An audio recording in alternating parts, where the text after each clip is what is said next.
स्वागत आप सबों का हमारे YouTube channel Bihar board hub पे। जैसा कि आपको पता है कि ये जो चैनल क्रिएट किया गया है ये क्लास 10th से संबंधित है और क्लास 10th के वैसे स्टूडेंट जो 2024 में एग्ज़ाम देने वाले हैं उसके लिए काफ़ी इम्पोर्टेंट हो जाता है ये सब्जेक्ट। और आज जो हम लोग सब्जेक्ट कवर करने वाले हैं पॉलिटिकल साइंस, यानी कि आपके जो बुक का नाम है लोकतांत्रिक राजनीति, उसी से संबंधित पहला अध्याय हम लोग यहाँ पे देखने वाले हैं।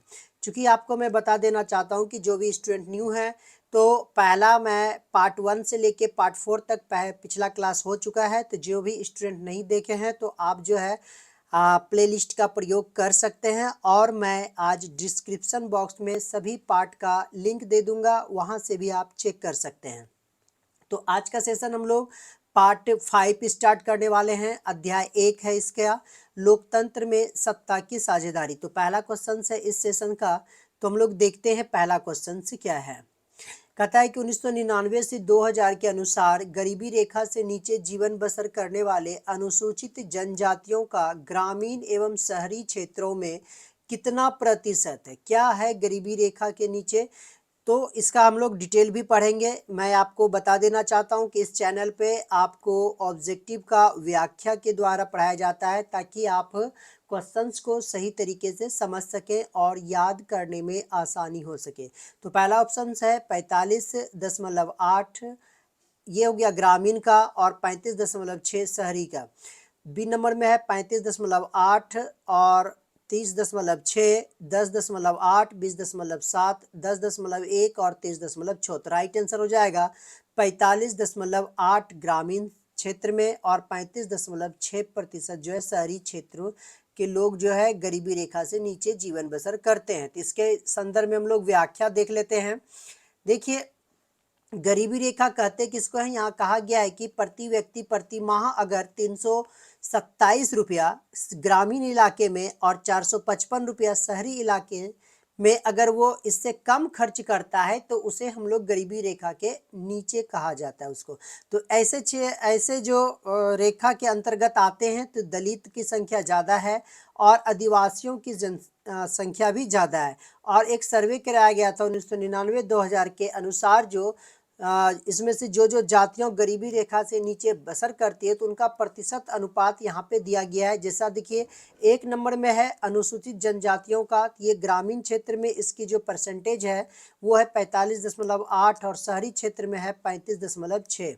वहीं अगर दूसरे नंबर पे है अनुसूचित जाति, ये ग्रामीण क्षेत्र में 35.9 है और शहरी क्षेत्र में 38.3। अन्य पिछड़ी जातियों की बात की जाए तो ये देखिए ग्रामीण में 27% है और शहरी में 29.5% है। वहीं अगर मुसलमान अगरी जाति की बात की जाए तो इसकी जो है ग्रामीण क्षेत्र में 26.8% गरीबी रेखा से नीचे बसर करते हैं और शहर में 34.2। और 5 नंबर में हिंदू अगरी जाति के बारे में तो 11.7 ग्रामीण इलाके में और 9.9 शहरी इलाके में। तो ये इस प्रकार से आपके क्वेश्चन से पूछ सकता है आपका बोर्ड, क्योंकि अन्य पिछड़ी जाति के बताइए कि ग्रामीण इलाके में गरीबी रेखा से कितने प्रतिशत जो है कि जीवन बसर करते हैं, तो हम लोग 27% कर सकते हैं। नेक्स्ट दूसरा क्वेश्चन की ओर बढ़ते हैं। दूसरा क्वेश्चन है, संपूर्ण भारत की राजनीति वर्तमान में किस जाति के इर्द गिर्द घूम रही है। पिछड़ा वर्ग, दलित, महादलित वर्ग, अल्पसंख्यक वर्ग या फिर सभी। तो राइट आंसर आपका सभी हो जाएगा। इसके संदर्भ में हम लोग व्याख्या देख लेते हैं। देखिए, वर्तमान की अगर बात की जाए राजनीतिक के क्षेत्र में तो जो भी राजनीतिक दल हैं इनका एक ही उद्देश्य है कि दलितों को जो वंचित है या फिर पिछड़ा जाति है इन्हें सबसे पहले महत्वपूर्ण जो संसाधन है जैसे जमीन है और अवसर के उपलब्ध कराना है ताकि इनकी आर्थिक स्थिति मजबूत हो सके और सत्ता में इनकी जो है अधिक से अधिक भागीदारी भी हो, इसका भी वादा किया जा रहा है। ये वादा इसलिए किया जाता है कि ताकि ये वोट बैंक के रूप में काम कर सके और वास्तव में अभी वर्तमान में देखा गया है कि वोट बैंक के रूप में इसकी जनसंख्या जो है काफ़ी बढ़ चुकी है और आने वाले दिनों में जो है उच्च जाति भी जो है पिछड़ी जाति या फिर दलित महादलित के संपर्क में आते हैं और ऐसा उन्हें महसूस होता है कि हम भी राजनीति के क्षेत्र में, सत्ता के क्षेत्र में भागीदार बने हुए हैं। दूसरा क्वेश्चन है, किसने कहा कि धर्म को राजनीति से अलग नहीं किया जा सकता है। जवाहरलाल नेहरू, महात्मा गांधी, रविंद्रनाथ टैगोर या फिर रामानंद। तो राइट आंसर आपका महात्मा गांधी हो जाएगा। इसके संदर्भ में व्याख्या हम लोग देख लेते हैं। देखिए, गांधी जी कहते थे या फिर उनका मानना भी था कि राजनीति का आधार कैसा होना चाहिए, तो नैतिक मूल्य पे होना चाहिए। और राजनीति जो धर्म है, ये अगर वास्तविक रूप से इसे राजनीति को चलाने का काम किया जाए तो ये उन मूल्यों पर निर्देशित हो जिससे लोगों में जो है क्या एकता और अखंडता बना रहे। किसी भी धर्म को आधार मान के अगर हम राजनीति को खड़ा करते हैं तो ये संभव नहीं है। इससे राजनीति क्या हो जाएगी, अधर्म में पड़ जाएगी। नेक्स्ट क्वेश्चन की ओर बढ़ते हैं। 4 नंबर का क्वेश्चन है, राजनीति में धर्म एक समस्या के रूप में तब खड़ी हो जाती है जब। कब खड़ी होती है धर्म एक समस्या के रूप में राजनीति? पहला ऑप्शन है, धर्म को राष्ट्र का आधार मान लिया जाता है, राजनीति किसी धर्म विशेष के पक्षधर हो जाता है, एक धर्म के विचारों का दूसरे धर्म के विचारों से श्रेष्ठ मानने लगता है, या फिर सभी। तो राइट आंसर हो जाएगा आपका सभी। नेक्स्ट क्वेश्चन की ओर बढ़ते हैं। देखिए 5 नंबर का क्वेश्चन है, श्रीलंका में हिंदी को राजभाषा के रूप में कब घोषित किया गया? तो देखिए यहाँ पे क्वेश्चन गलत है, हिंदी नहीं होगा, सिंहली है, क्योंकि श्रीलंका में हिंदी नहीं चलता है। यहाँ पे कौन सी भाषा है? सिंहली भाषा है।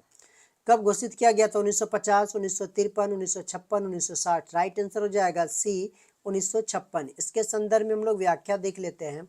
देखिए, श्रीलंका में जो है ना सिंहलियों की संख्या ज़्यादा है, और कोई भी अगर सरकार यहाँ पे आती है निर्वाचित होके, तो ये भी क्या करते हैं, इन्हीं सिंहलियों का साथ देते हैं। जैसे उदाहरण के रूप में मैं दिखाना चाहता हूँ आपको, सिंहली को राष्ट्रभाषा बनाया गया 1956 में।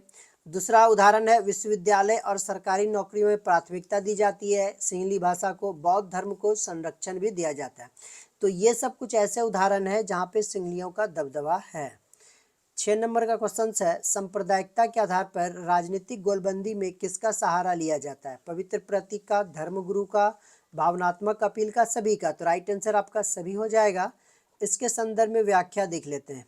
देखिए, जब भी चुनाव का समय आता है तो उस समय राजनीतिक दल जो है इस प्रयास में रहते हैं कि जितना भी धर्म के लोग हैं उनके जो प्रमुख व्यक्ति हैं वैसे लोगों को हम लोग इकट्ठा करें, जमा करें, और उन्हीं से जो है पार्टी विशेष के पक्ष में हम लोग मतदान कराने की अपील करते हैं। तो क्या होता है कि लोगों का रुझान ज़्यादा देखा जाता है। नेक्स्ट क्वेश्चन है, श्रीलंका में किस धर्म को विशेष दर्जा दिया गया? ईसाई धर्म, जैन धर्म, बौद्ध धर्म या फिर इस्लाम धर्म को दिया गया है? तो राइट आंसर हो जाएगा इसका बौद्ध धर्म, क्योंकि श्रीलंका में बौद्ध धर्म जो है वहाँ मानने वाले व्यक्ति ज़्यादा हैं। नेक्स्ट है, कृषि कार्य क्षेत्र में महिलाओं की भागीदारी कितना प्रतिशत है? 30, 40, 50, 60। तो राइट आंसर हो जाएगा आपका 40%। इसके संदर्भ में हम लोग व्याख्या देख लेते हैं।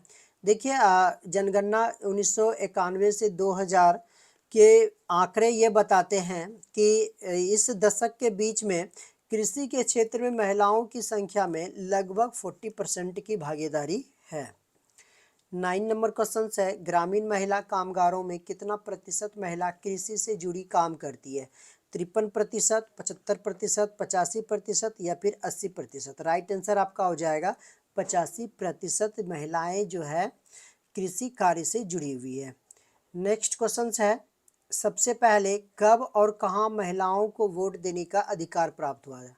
1918 इंग्लैंड, 1913 अमेरिका, 1920 इंग्लैंड या फिर 1920 अमेरिका? तो राइट आंसर हो जाएगा 1918 इंग्लैंड में।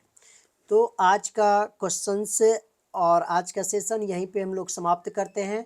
जो भी स्टूडेंट न्यू है तो प्लीज़ सब्सक्राइब बटन का ओके कर दें, साथ ही साथ बेल आइकन दबाना ना भूलेंगे, क्योंकि अगर आप बेल आइकन का प्रेस करते हैं तो आपको सबसे पहले नोटिफिकेशन प्राप्त होगी।